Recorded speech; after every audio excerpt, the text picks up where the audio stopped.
Right. In this lecture, we'll see some properties of positive definite matrices. You've seen some of these properties in the past, but we'll see some more. Positive definite matrices and generally positive semi-definite matrices arise in a variety of applications, including optimization, signal processing, communications, and just basic probability. For example, if you take any random vector, then the covariance matrix turns out to be positive semi-definite. Right. So let's start with recalling the definition of a positive semi-definite and positive definite matrix. So if we are given a matrix A, which is n by n and symmetric with real valued entries, then this matrix is said to be positive semi-definite if x transpose Ax is greater than or equal to 0 for all vectors x. Right? It's said to be positive definite if x transpose Ax is strictly greater than 0 for all non-zero vectors x. Right? And this definition can be extended to complex valued matrices just by replacing the transpose with a conjugate transpose or Hermitian. Right? So x Hermitian Ax should be strictly greater than 0. Right?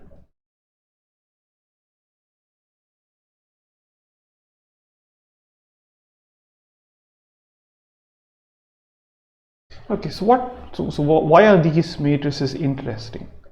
Right? They're interesting because they have some nice properties. We can say a lot about their eigenvalues, the submatrices, and it turns out that these matrices also have square roots. Right? So given a real symmetric n by n matrix A, so any arbitrary matrix A, we say that A is positive definite if any of these conditions are satisfied. So these are necessary and sufficient conditions for a general n by n symmetric matrix A to be positive definite. Right? So one condition is that all the eigenvalues of A are positive. So A is positive definite if all the eigenvalues of A are positive. A is positive definite also if all the upper left square submatrices have positive determinant. And another equivalent condition is that all the pivots, when we do row reduction, all the pivots should strictly be positive. Another equivalent condition is that you can find a matrix B with linearly independent columns such that A can be written as B transpose B. Right? Let's see how to prove some of these statements. I won't prove all of them. For more details, you can check the textbook by Gilbert Strang that has a lot of the details. But let's at least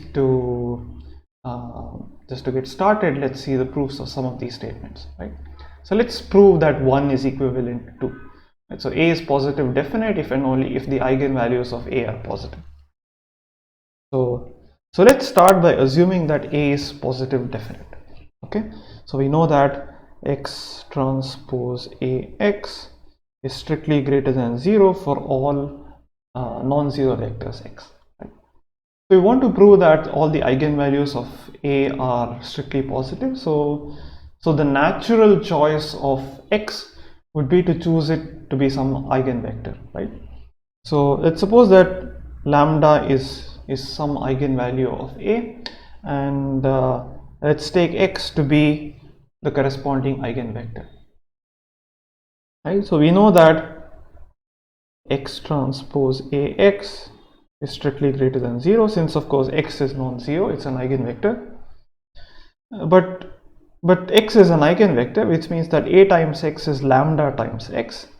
So this is, and lambda is a scalar, so this simply says that lambda times x transpose x is strictly greater than 0.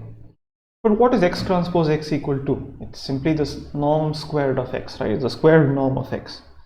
So lambda times norm x squared is greater than 0, right? But the squared norm of x is obviously a positive quantity, and therefore this implies that lambda must be greater than 0. Okay, so we proved that if a matrix A is positive definite, then A has positive eigenvalues. What about the other way around? So to prove the other way around, we'll need an interesting property which we'll see pretty quickly. So it's the fact that A is orthogonally diagonalizable. So any symmetric matrix A is always orthogonally diagonalizable, and in particular this means that so P transpose, so A can be written as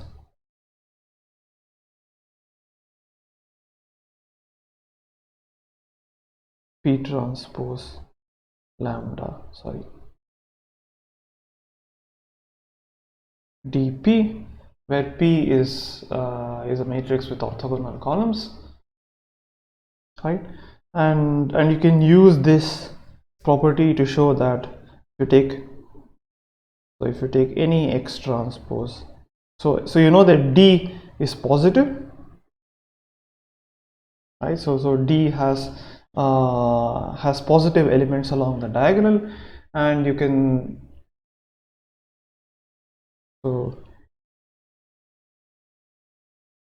positive entries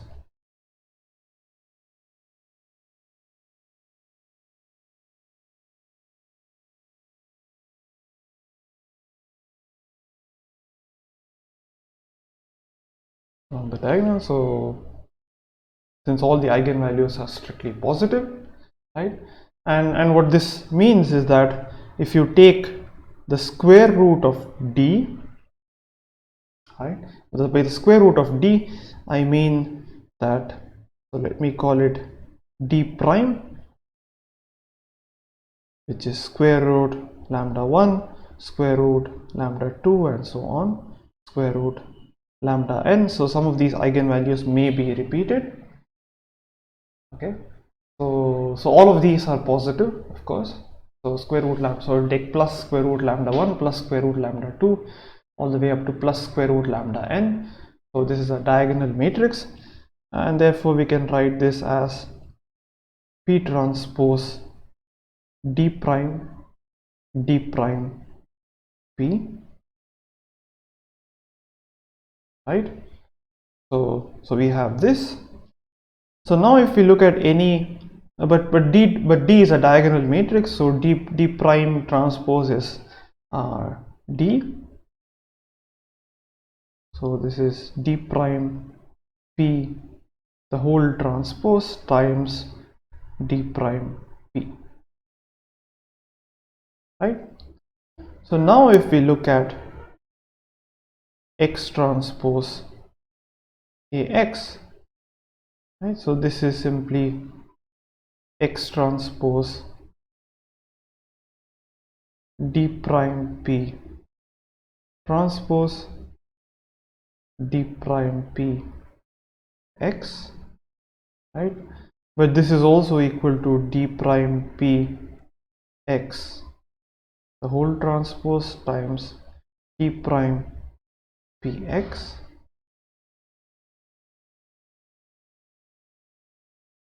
This is just the squared norm of D prime P X, which is strictly greater than 0 as long as X is non-zero, right?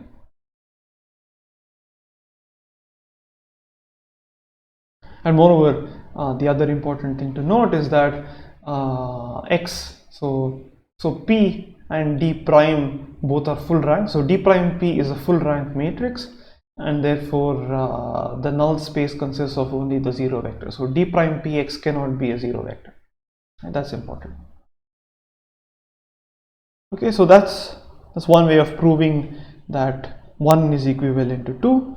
So maybe let's just show that 1 implies 3.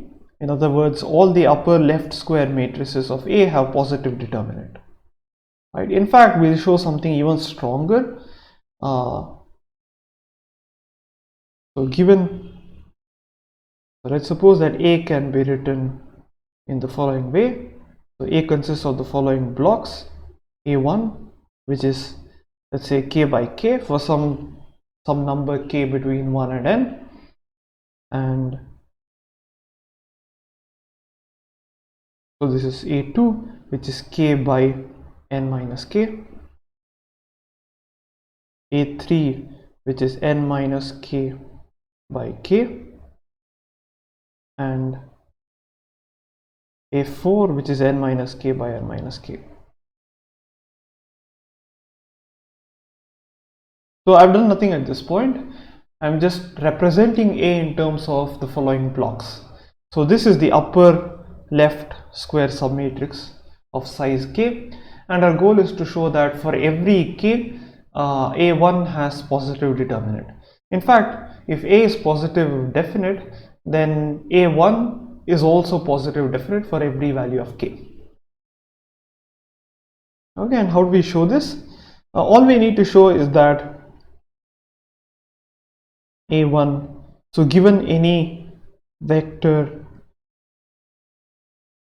y in Rk, we have to show that y transpose of Ay is strictly greater than 0 for all y in Rk, right? This is what we have to prove. So this would imply that the submatrix A1 is positive definite, and therefore the determinant of A1 would be strictly greater than 0. Right? But note that the eigenvalues of A1 could be different from the eigenvalues of A. They are not the same matrix. They have different eigenvalues, but they are both positive definite. Right? Okay. So this is what we have to prove, and the easiest way to prove this is that you just take x to be the vector y and 0. So 0 of length n minus k. Right, so this is certainly in Rn, and this is non-zero. So x transpose Ax, you can easily verify that this is nothing but y transpose Ay, right? Because y has length k and x is basically consists of concatenating y with the 0 vector of length n minus k. So we know that x transpose Ax is strictly greater than 0, which implies that y transpose Ay is strictly greater than 0. Therefore A1 is positive definite and therefore has positive determinant. Right?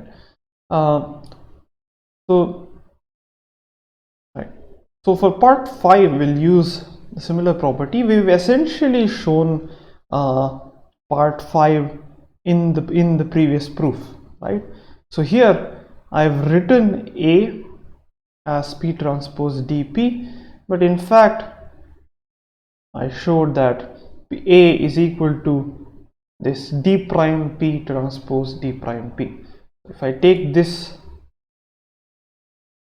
d prime P to be equal to the matrix B, and I've shown that you can always write A as some B transpose B, right? With so you can always write A as B transpose B for full rank matrix B, right? And for this we assume that A is orthogonally diagonalizable, right? And but where have we shown this? We haven't shown that yet, right? So this comes from the so-called spectral theorem, which says that any n by n matrix A is symmetric if and only if it is orthogonally diagonalizable, right? So it's an if and only if condition. So if A is symmetric, then it is orthogonally diagonalizable, and moreover, if it is orthogonally diagonalizable, then A is symmetric, right? So let's see the other way around. So if A is orthogonally diagonalizable, then A is symmetric.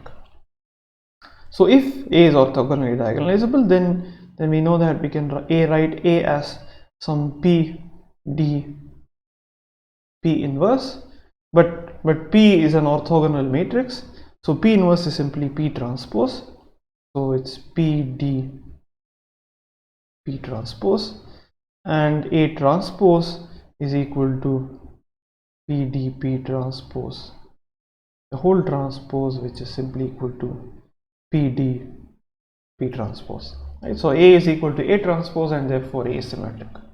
So the non-trivial part is in showing that if A is symmetric, then it is orthogonally diagonalizable. Okay. So in order to prove this, we need to show an auxiliary result which says that if A is symmetric and you take any subspace W of Rn which is A invariant, which means that A times X is in W for all X in W. So if a subspace W is A invariant, then the orthogonal complement W perp is also A invariant. Now recall the definition of the orthogonal complement. W perp is the set of all vectors Y such that X transpose Y, or the inner product between X and Y, equal to 0 for all X in W. Right. So given these, we have to show that A W perp is also A invariant. Right. So let's consider, take any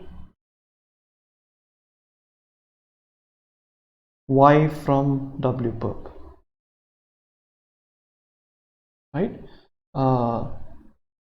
And so now what we have to do, let's look at any X transpose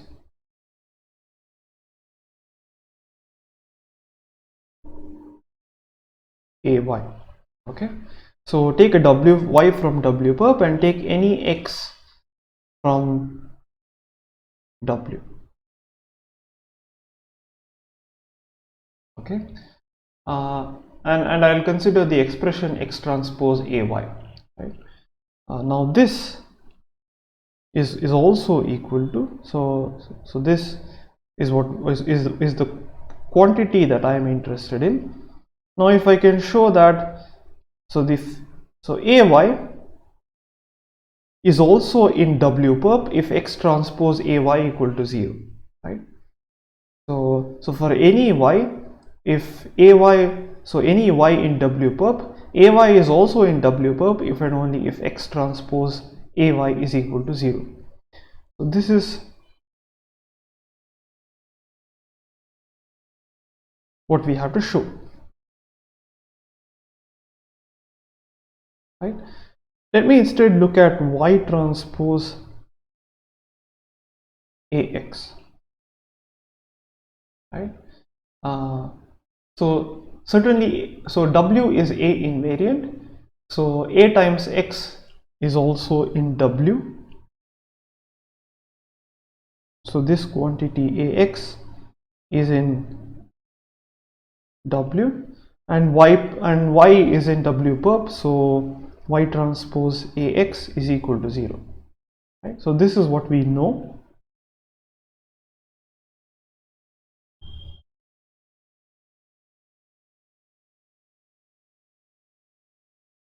Okay, now what if I take the transpose on both sides?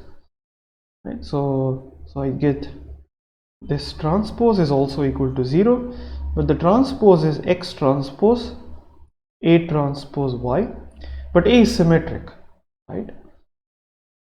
So A transpose equal to A, so X transpose AY equal to 0, and this is what we originally set out to prove.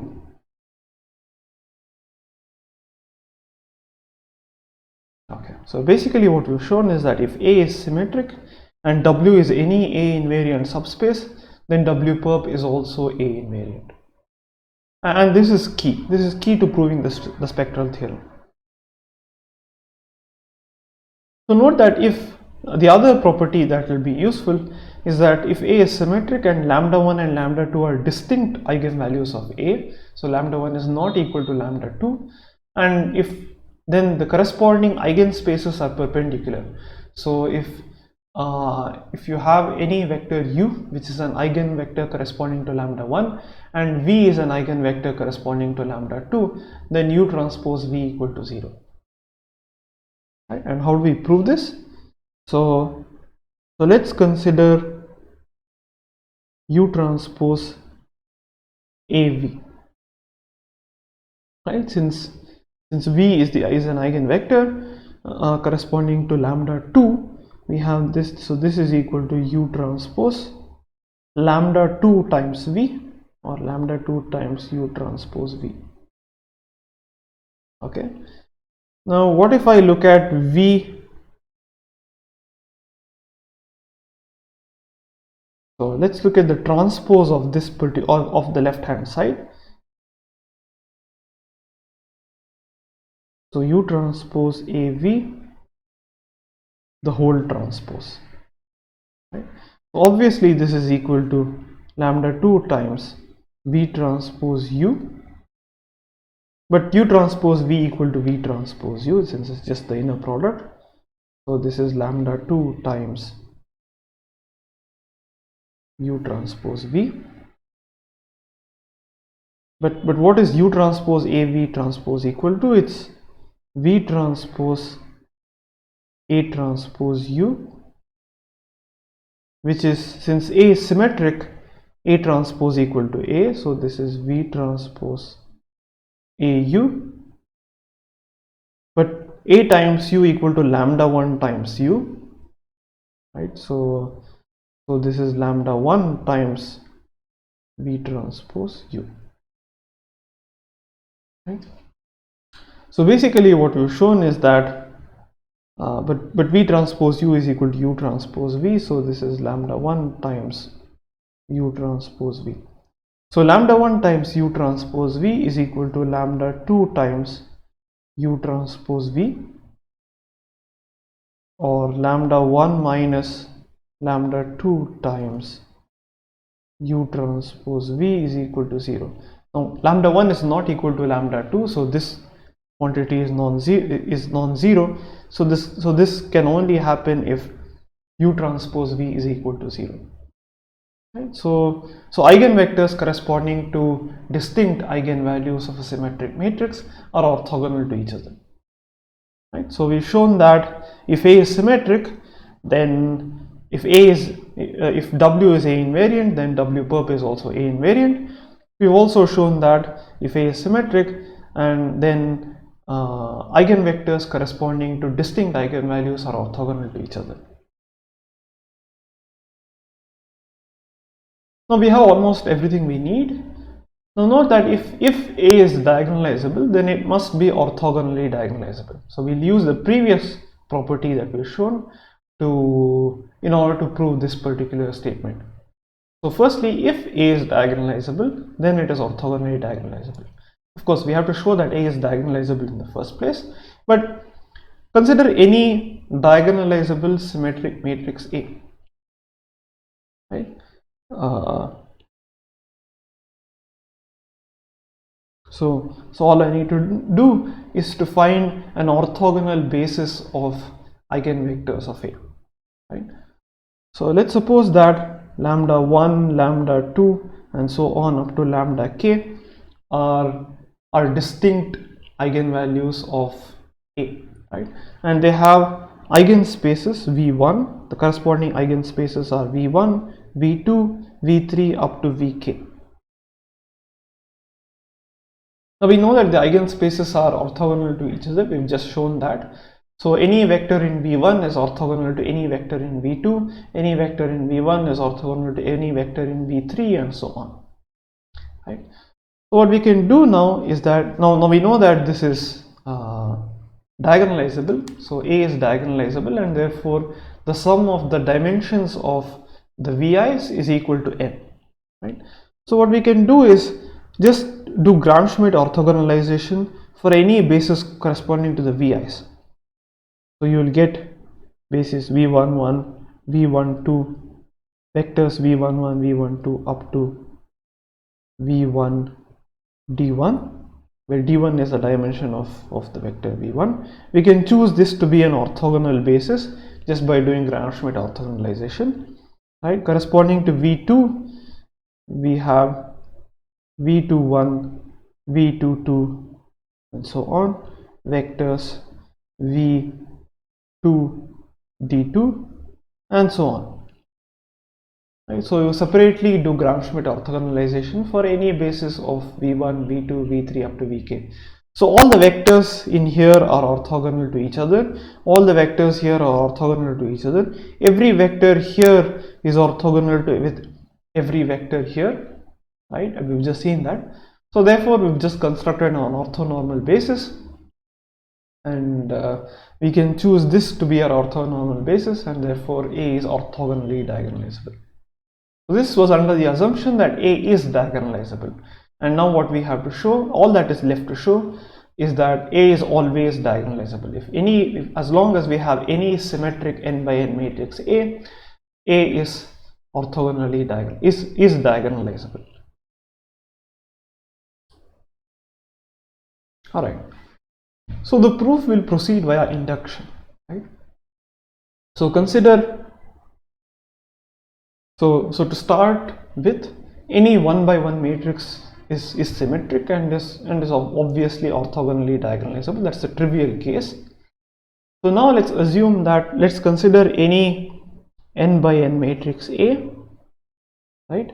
And we will assume that any n minus 1 by n minus 1 symmetric matrix A or symmetric matrix B is orthogonally diagonalizable.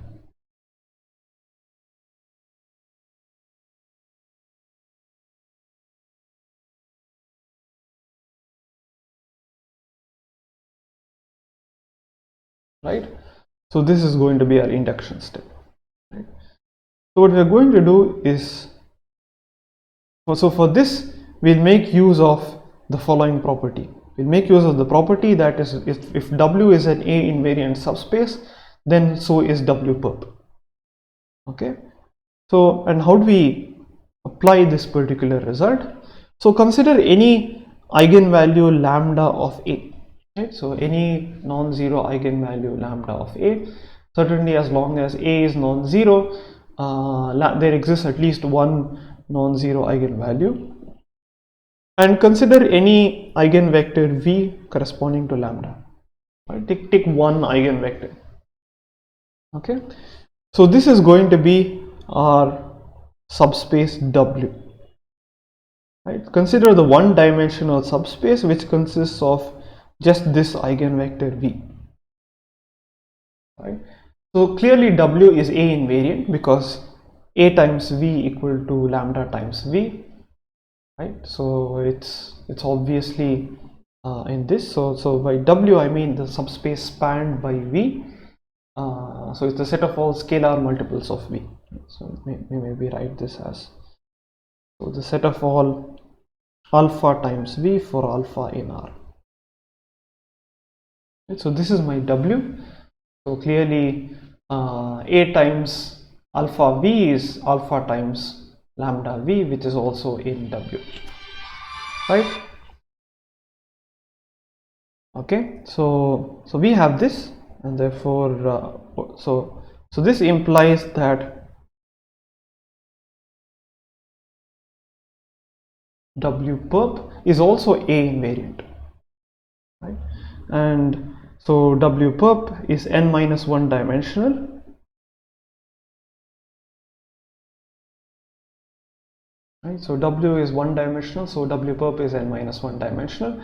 And basically what we have here is, so both W and W perp are T invariant or are A invariant, and in fact since this is the orthogonal complement, the vector space V, so or Rn, is equal to the direct sum of W and W perp. So basically we have ourselves an A invariant direct sum decomposition, and therefore the matrix corresponding to this direct sum decomposition is going to be block diagonal, right? So there exists a matrix P, and in fact we can consider the corresponding, so there exists a basis V1, V2 up to Vn such that A is P lambda B P inverse. So it's a block diagonal matrix, right, where B is n minus 1 by n minus 1 matrix, lambda is a 1 by 1 matrix, submatrix, right, and basically P can be chosen to be one with orthonormal columns. And why is that? Because we know that W and W perp, the vectors in W are orthogonal to every vector in W perp, and we can do Gram-Schmidt orthogonalization on W perp to generate an orthonormal basis. So we can take P to be an orthogonal vector matrix, and therefore A is P lambda 0 0 B P transpose. Okay, so now we have this, but B is an n minus 1 by n minus 1 matrix, and it's easy to see that if A is symmetric, then B must also be symmetric, right? Because if you look at A transpose, you just get P times 0 lambda 0 0 B transpose P transpose. So B should be equal to B transpose. Okay, but now let's use the induction argument. So we know that any n minus 1 by n minus 1 symmetric matrix P is orthogonally diagonalizable. So therefore you can write B as Q D Q transpose for some diagonal matrix D, right? So this is P lambda 0 0 Q D Q transpose P transpose, right? But now let's take this Q outside, and basically what you get is P, we can write this as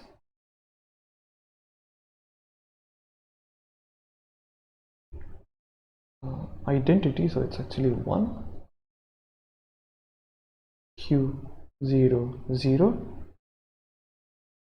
times lambda 0 0 D times 1 0 0 Q transpose times P transpose, right? So this is nothing but P 1 0 0 Q times lambda 0 0 D times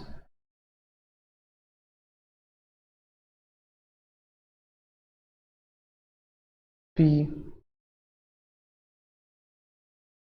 times 1 0 0 Q the whole transpose, right? So basically we have this to be, so if we take P times, if we take this matrix to be R, then this is R lambda 0 0 D. So therefore this is a diagonal matrix times R transpose, right? So we can write A to be R D prime R transpose, where D prime is a diagonal matrix, and therefore A is orthogonally diagonalizable, right? So that essentially proves the spectral theorem. We've shown that given any symmetric matrix A is always orthogonally diagonalizable, and the converse also holds. Given any orthogonally diagonalizable matrix A, it must necessarily be symmetric, right? And the spectral theorem is key to proving many of the statements about positive definite matrices, right? Note that the spectral theorem holds for any arbitrary symmetric matrix, not necessarily positive definite.